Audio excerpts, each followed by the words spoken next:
Bueno, pues la verdad, muchas gracias por la invitación. La verdad es que es un tema que me fascina, no solamente como artista, sino como académico también y formador de varias generaciones, ¿no?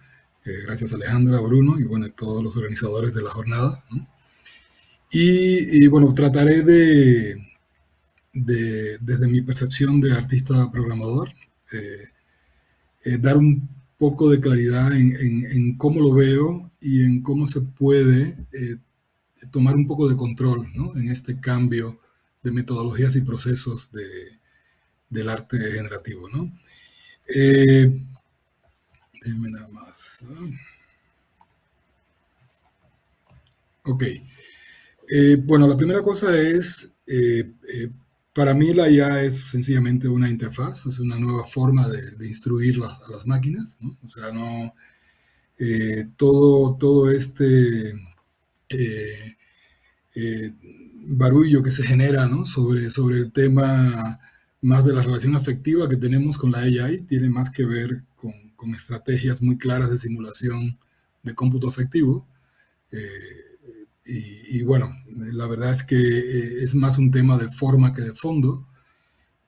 Bueno, dependerá también de cómo las personas entiendan cómo relacionarse con estas interfaces sin entender que no existe realmente ni amor ni afecto, sino sencillamente es un tema sintáctico, ¿no? De puro manejo de forma. Bueno, aquí hay algo muy interesante que es, en términos de interfase, ha habido varias evoluciones. La verdad es que previo al tema de la motricidad, que es la interfaz gráfica más común, ¿no? Estaban las interfaces textuales. Sin embargo, la programación, que es digamos, el antecedente, ¿no? A la programación para AI, es la transición de lenguajes formales, que son lenguajes sin ambigüedad, ¿no? Donde una misma premisa produce siempre un mismo resultado, incluso aunque se use azar, ¿no? Al uso de lenguajes naturales, ¿no? Y eso implica entender cómo instruir máquinas en el universo de la incertidumbre, de la ambigüedad, y son otras formas programar, pero en el fondo estamos programando, nada más que con un sistema mucho más complejo, de manera que no hay posibilidad de mirar hacia otro lado, o sea, entender que nuestra relación de cómo instruir y nuestras nuevas interfaces pasan por lenguaje natural, de manera que eso va a tener una implicación seguramente en la docencia, porque la explicación clara con lenguaje natural se va a convertir en una herramienta instrumental, más allá de la interpretación humana, ¿no? En este caso las máquinas también interpretan, ¿no? El, el arte previo a la adopción de la AI, la adopción generalizada me refiero, que puede tomar muchos nombres, arte generativo, procedural, algorítmico, data art, ¿no? Tiene que ver más con la magia de crear reglas que crean cosas, ¿no? Y es un proceso mucho más determinista porque en ese proceso donde la capacidad del algoritmo tiene más que ver con la capacidad de crear sistemas a nivel humano, es una caja totalmente de cristal, es mucho más previsible, especialmente si eres un especialista, ¿no? El número de reglas que pongas en la ecuación conduce, ¿no? a determinados resultados, y eso hizo que en determinado momento el arte generativo tuviera un sello, ¿no? O sea, llegar a la abstracción, ¿no? Llegar a determinado código estético tenía que ver también con que construir desde reglas cosas, ¿no? Es tan complejo que finalmente terminó dándole también una pátina, un sello estético, ¿no? A la producción, a las estéticas digitales que venían de este tipo de arte, ¿no? Les voy a mostrar algunos proyectos. Por ejemplo, este es un proyecto muy viejo, tiene 21 años, más de 20 años, ¿no? Que de alguna manera es un antecedente de una pregunta que está hoy en la AI, que tiene que ver cómo la máquina puede comprender, ¿no? Y en este caso, hace 20 años creé este proyecto que se llama ASML, que significa Art Statement Markup Language, o lenguaje de marcaje para discursos de arte. En su momento estuvo muy de moda los lenguajes que se llaman XML, que son metadatos que le agregas al texto para que la compu comprenda. De hecho, es la base del HTML y de muchas de las cosas que usamos. Y yo me di la tarea de crear uno para artes, ¿no? Donde el proceso de marcaje era totalmente personal, ¿no? Si se dan cuenta aquí, estos textos, que son textos de arte. Todos tienen como una serie de etiquetas, ¿no? Donde definían si se hablaba de sujetos y objetos, qué tipo de entidad era, y era más una forma de darle cierta inteligencia, una capa de inteligencia a la máquina para que comprendiera textos de arte. Y a partir de esa data llena de metadatos, llena de información que yo le ponía, pues yo creaba ciertas obras. O sea, la data siempre era la misma, eran discursos de arte que yo los convertía, por ejemplo, en proyectos como el siguiente, que es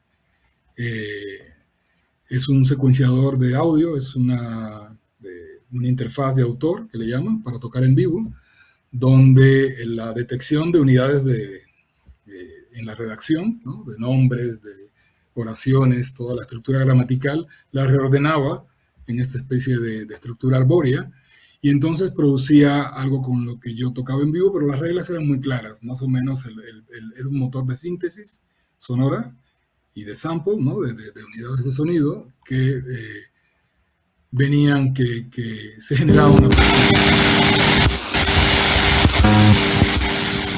Y bueno, en este caso yo lo que hacía era que me inventé también le llaman Sound Toys, ¿no?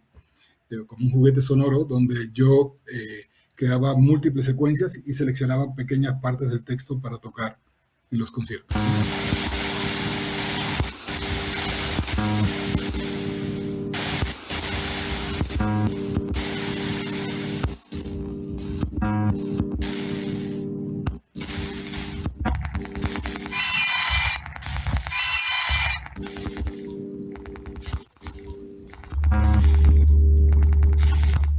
Y bueno, finalmente era una interfaz de autor para improvisar, ¿no? Y era un proceso de zonificación de data, y la data venía de textos de arte, básicamente, ¿no? Entonces yo seleccionaba qué textos y con esto hacía los live, ¿no? Eh, el siguiente proyecto es un proyecto también de la escuela de la programación y del código creativo, tal cual como lo conocemos previo a la adopción del AI, y ahora voy a explicar un poco las diferencias que veo, ¿no? Este es un proyecto binacional, ¿no? Que tiene que ver con la cultura del gaming, de los juegos, pero juegos mecánicos, juegos más físicos. Y lo que hice fue crear un rediseño del nivel de carpintero, ¿no? Para hacer juegos de balance en la frontera entre México y Estados Unidos, ¿no? Entonces lo que hacía era un juego que la única forma de ganar era ayudar al oponente, de manera que o ganaban ambos o perdían ambos, ¿no? El juego te condicionaba a ceder una parte para poder ganar, ¿no? Y es un proyecto que tiene muchas capas, ¿no? NetArt, acciones, ¿no? Aquí les voy a poner un pedacito de video para que lo vean. Esta es cómo se presentaba en el museo, ¿no?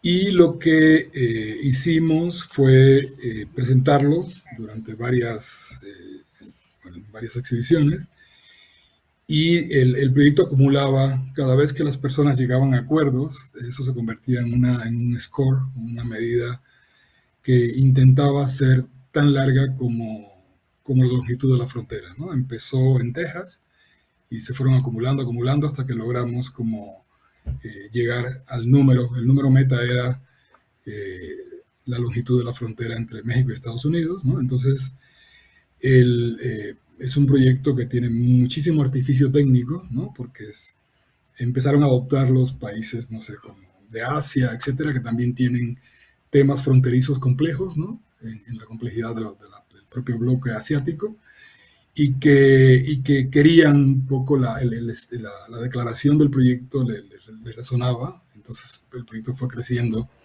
en lugares geopolíticos donde hay crisis binacionales o fronteras complejas, ¿no? Bueno, es un proyecto que implica, evidentemente, eh, automatizar un montón de reglas eh, para producir un statement o un mensaje poético, ¿no? Y parten de una premisa que en su momento yo ocupaba mucho, que era la poética de la demostración. O sea, me interesaban los proyectos que en vez de representar, presentan sus premisas. Y eso es algo que es muy viable, especialmente cuando utilizas el código de la ciencia y la tecnología. Es como los museos de ciencia, ¿no? Que en vez de una foto del humo, producen la humedad o producen el humo. Entonces, esa premisa de demostrar y llegar a enunciados poéticos, me parecía que la tecnología y la programación me acercaba muchísimo a ese tipo de ideas, ¿no? Ahora, voy a dar un salto enorme de proyectos que tienen 20, que tienen 15 años, a proyectos más recientes que hacemos en el estudio. Incluso hay muchos de ellos que lo hago con mi esposa y colaboradora, que es Malixin Cortés, ¿no? Que es músico electrónico. Y, eh, y me interesa un poco entender realmente qué cambia en estos procesos, o sea, la forma que teníamos de construir y cómo ahora no es que sustituya una por la otra, realmente se expande, digamos que la caja de herramientas crece más que cambia, ¿no? Sin embargo, hay una serie de premisas que sí es importante entenderlas, ¿no? Y en este caso me voy al tema de los modelos de lenguaje y los espacios latentes, ¿no? O sea, hay en el mundo de la data con la que trabajamos hoy, un espacio latente que es una especie de manifestación, puede ser textual, sonora, video, que está en potencia, que está codificada en estos sistemas. Es un modelo que sabe cosas del mundo y por tanto tiene sesgos, finalmente, ¿no? O sea, porque depende de cómo fue construido. Sin embargo, cuando programamos en estos entornos, hay una gran diferencia entre buscar y construir. O sea, una cosa es tener una data que ya, un mapa, ¿no? De infinidad de situaciones en las cuales buscamos como si fuéramos un buscador de oro que está tratando de encontrar en toda esa data algo valioso, ¿no?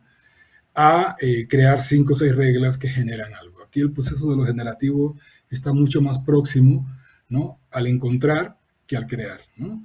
Y eso genera un cambio bastante importante porque permite que el esfuerzo pueda estar puesto en otro lado, ¿no?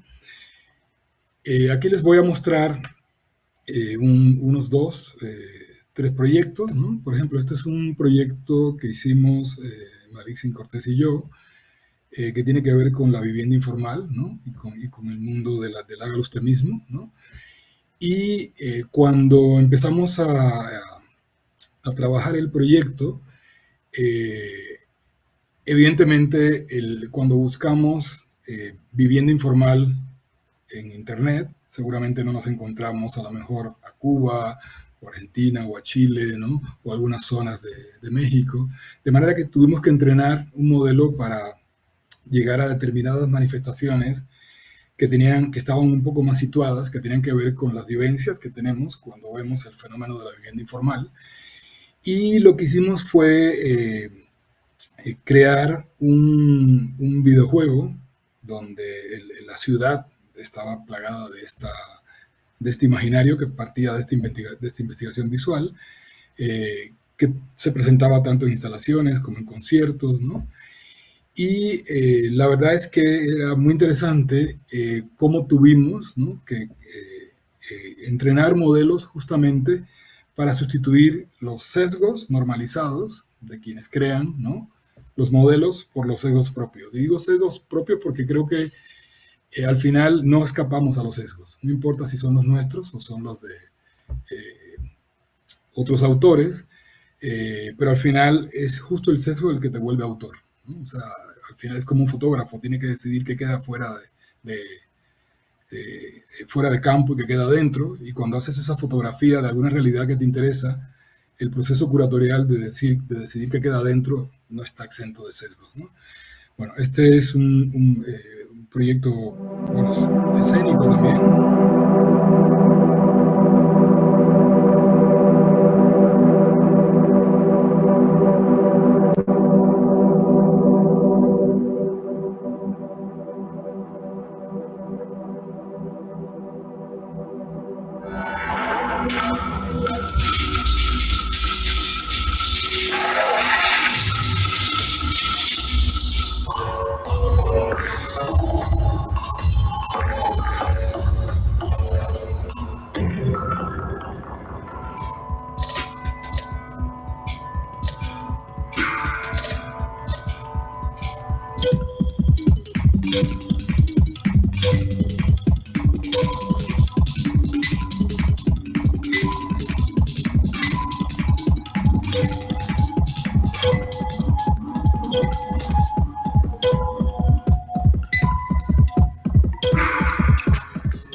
Y bueno, se nos hace interesante toda la asistencia que puedes obtener de estos sistemas para poder hacer procesos de análisis y de síntesis. Por ejemplo, le dimos como unas 5.000 fotos de fachadas, ¿no?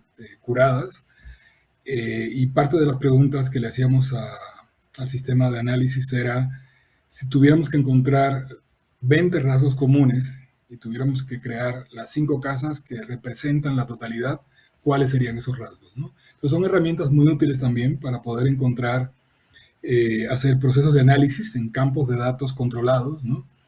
Eh, y son procesos contemporáneos que te permiten llegar a la visualidad y a lo sonoro, ¿no? Y a la textualidad, evidentemente, también desde otro lugar, ¿no? Este es otro, ahora vamos a ver otro proyecto que tiene una versión escénica, versión puramente gráfica o fotográfica. Este es un término que me gusta mucho, es de una artista alemana que es sintografía, que es como la foto sin acontecimiento, y realmente califica para hacer fotografía por el fotorrealismo.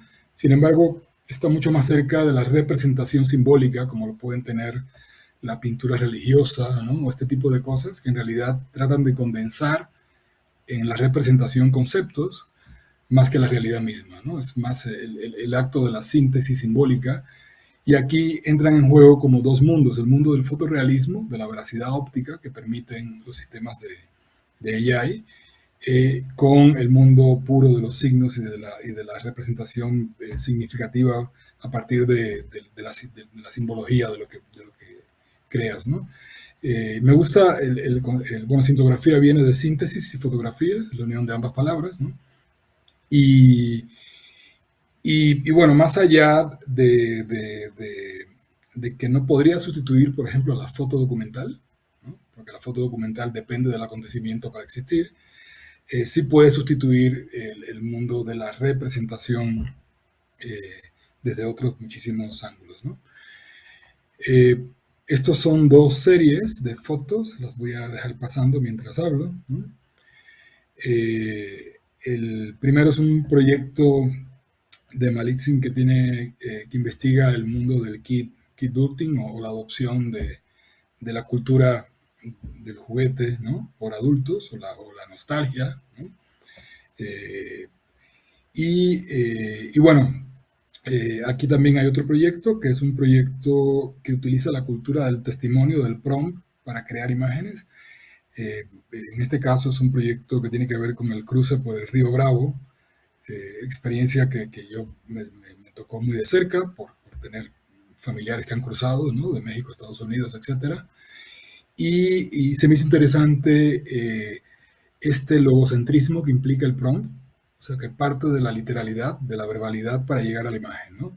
Entonces, que se me hizo interesante, por ejemplo, qué pasa cuando cuando reconstruyes una visualidad a partir de un testimonio, ¿no? Como lo hace un guionista de cine, y adoptas planos que hubieran sido imposibles, ¿no? Como por ejemplo planos de los pies debajo del río y cosas así, que técnicamente, bueno, primero están más atentos a salvar su vida que a otra cosa, de manera que sería imposible, casi imposible, ¿no?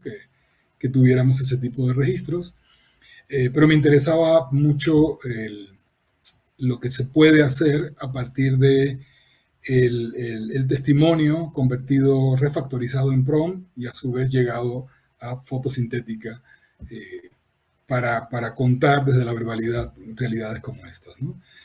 Entonces, bueno, son proyectos que exploran esta postfotografía, nueva fotografía, fotografía sintética, y tratan de encontrarle un lugar más allá de sustituir, ¿no?, el rol de la fotografía como la entendemos, ¿no?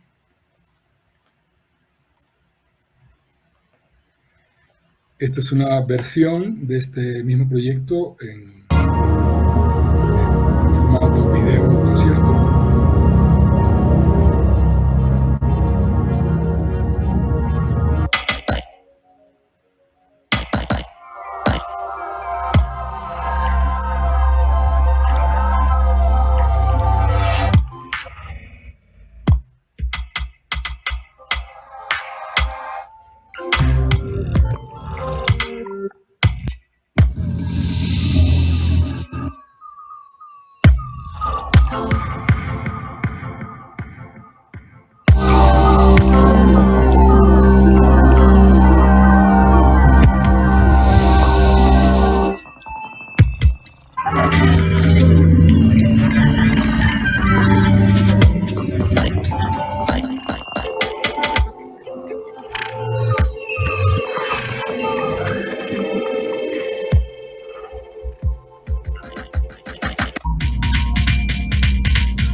Esta es una versión en formato video inmersivo, en formato multicanal, ¿no?, para un concierto. Y bueno, todo esto es un poco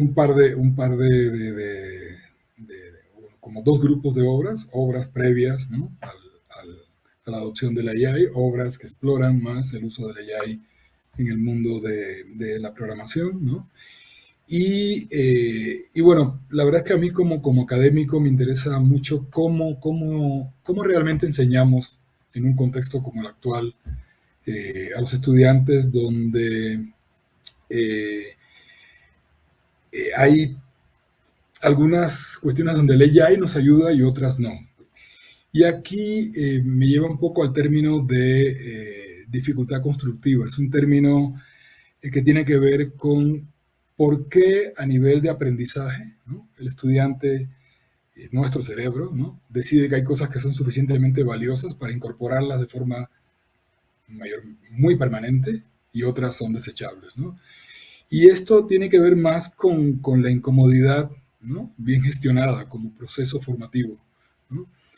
Claro, una herramienta de prototipado ultra rápido como puede ser la AI se puede volver en algo que no ayuda a que el cerebro del estudiante entienda que algo tiene suficiente valor como para conservarlo, ¿no? Eh, y es un tema bien interesante porque si bien a lo mejor, no sé, he hecho ensayos de clases de lenguaje cinematográfico, ¿no?, para entender la migración de la verbalidad del guión, ¿no?, al plano cinematográfico, y es una herramienta que puede ser muy útil.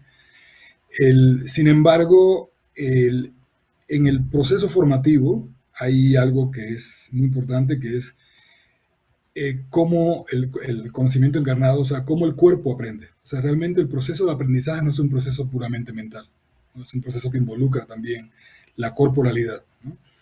Y eso hace que un conocimiento, para que realmente lo consideremos valioso, ¿no?, por un lado tiene que ser accionable, ¿no? La persona entiende que cuando ese aparato, ¿no?, de metodologías, de concepto, cuando regresa con él a la realidad la puede cambiar, ¿no?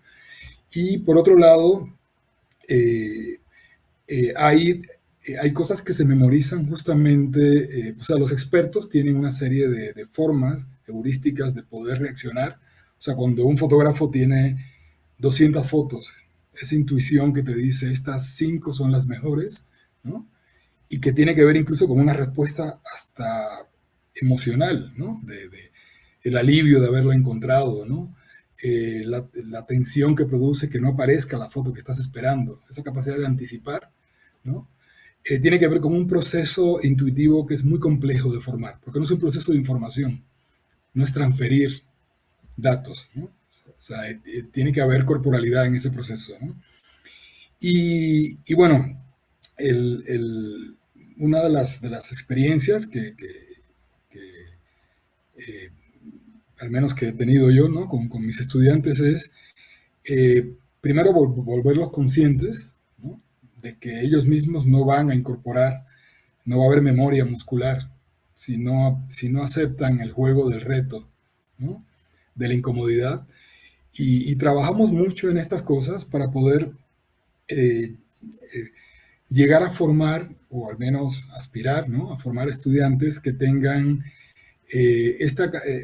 digamos, cuando los expertos observan un fenómeno, primero tienen suficiente léxico para poder nombrar todo lo que están percibiendo. Hay un tema que tiene que ver con cultura visual, con lo que abre una oportunidad para las humanidades enormes, porque resulta que ahora el cómo empieza a ceder ante el qué, ¿no? El qué quiero, el asignarle propósito a las cosas, el entender por qué son significativas, se vuelve muy importante ante esta capacidad de que con solo enunciar a veces cosas se instrumenten, ¿no? A partir de la cultura del prompt, etcétera, ¿no? Entonces, bueno, esto deja como una reflexión, creo que muy importante, porque más allá de verlo como algo que va a, eh, a empeorar el proceso formativo, yo creo que con los contratos y acuerdos correctos, ¿no? Con la comunidad entre quien forma y quien es formado, es como si quisieras ganar, ¿no? Una competencia de atletismo y creer que con escribir, ¿no? Mis pies son rápidos va a suceder. O sea, hay un proceso de incomodidad que va a permitir que eso suceda, ¿no? Y el estudiante lo tendría que entender, ¿no?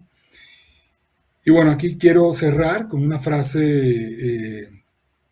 que es una frase de un biólogo francés, eh, ya del siglo XVIII, ¿no?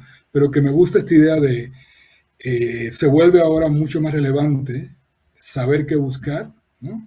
Para poder, o sea, quien no sabe lo que busca no entiende lo que encuentra. Y creo que ahora movernos en los espacios latentes de los modelos de lenguajes, donde está vectorizado un mar, ¿no? De significados, y accedemos a ese mapa complejísimo y vasto a través del lenguaje natural. Y aquí quiero hacer un pequeño paréntesis, porque lenguaje natural creo que esa es la forma más pop o más masiva de verlo. Cuando ya te dedicas a esto de manera profesional, por ejemplo, Alain mencionaba Confi UI, ¿no? Como herramienta para el procesamiento de imagen con AI, ¿no? La verdad es que sí se vuelve un híbrido, o sea, hay una cantidad de artificios técnicos para poder guiar que las imágenes lleguen, ¿no? A donde quieres, que es un poco una idea, creo que un poquito ingenua pensar que solamente un prompt, ¿no? Te va a llevar a eso, ¿no? Pero bueno, con esto cierro, creo que da una insumos, ¿no? Para que podamos después desarrollar, si quieren, el área de preguntas, ¿no? Gracias. Gracias, Iván. Más gracias, Iván.